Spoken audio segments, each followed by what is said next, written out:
This NDE occurred on September 2, 2020 at the age of 53.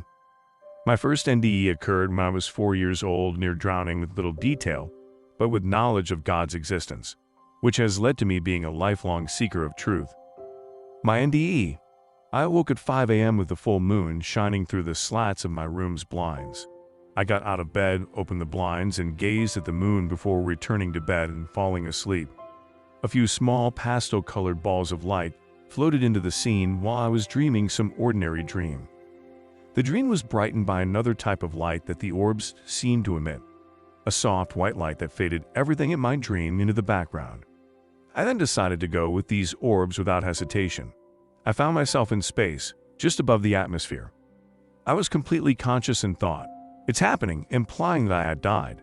I was filled with awe and excitement. I didn't think about my body or anything or anyone I cared about on this planet.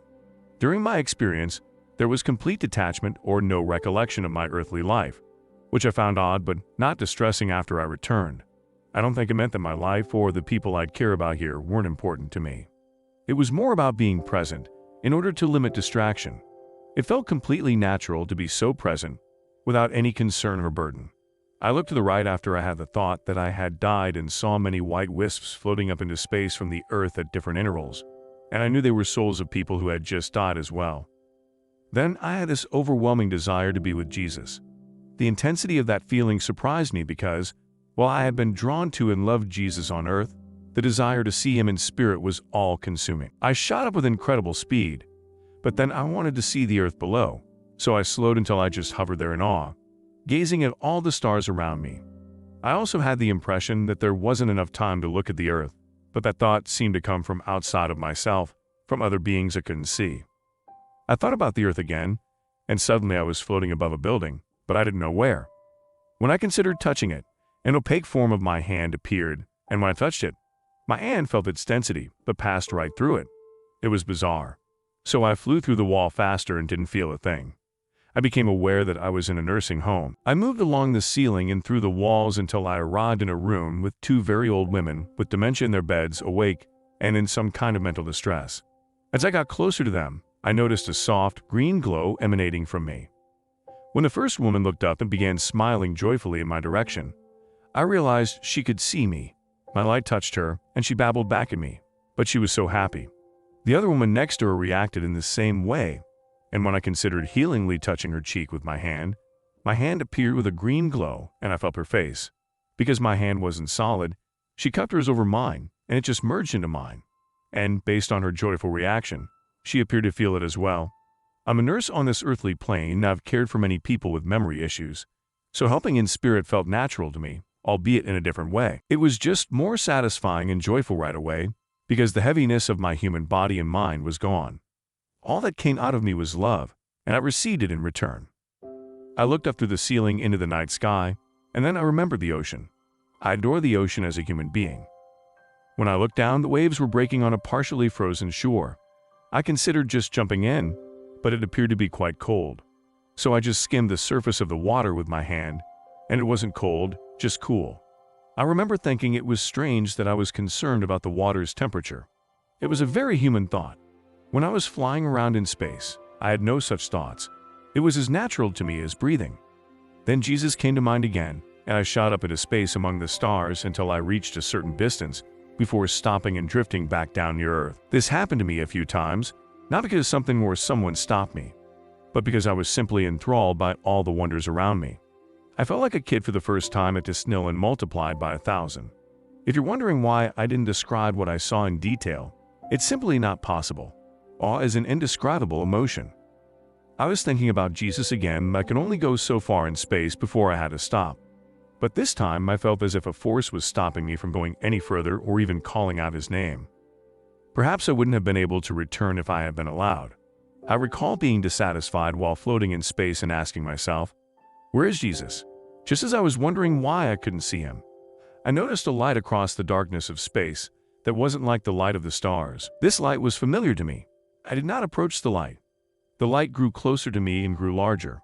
With its pink and billowing dark smoky grays, it undulated like a white glowing ember enfolded in a nebula. The light came to a halt before engulfing me, and for a few moments I was in touch with the essence of the light. which was complete love. And we were one in those moments. This was not the Jesus I had expected to see, but I didn't question it. Instead, I simply accepted it. Love is simply a word we use to describe the experience that love is. The light didn't say anything because there are no words to label or describe its being. When the light went out, I heard a single male voice start singing the first few lines of a song a cappella as if I had ears. Wonderful Counselor, Mighty God, Everlasting Father. The melody and words were familiar. The song continues, but those were the only words I could hear. The verse from Isaiah 6:9 refers to Jesus as the Prince of Peace. As that voice faded, I felt like I floated back into my body like a feather and my eyes opened. The sun had just risen. Then I realized I wasn't dead. I had no idea I would return to my body at the end of this very religious experience that didn't seem religious at all while I was in it. The thing is, regardless of how spiritually amazing that experience was, I was relieved to be back on earth. I was simply stunned and in awe. I accept that my spiritual identity has only been partially revealed to me. As a human, I don't believe I can truly comprehend the majesty and magnitude of the soul in God. I know what I need to know, and the rest is a matter of faith. I believe in the divine purpose of faith, my side effects, and an increased awareness that my time on earth is finite. That I have a purpose waiting for me on the other side, but I must wait for the call to go home. So while on here, I should take advantage of loving myself and others unconditionally, because this is difficult to do in human form, but doing so is healing not only for me but for others as well. What's difficult is remembering what it's like to be soul without the constraints of a body, and then returning to a world where so many others, including myself, are caught up in fear to some degree.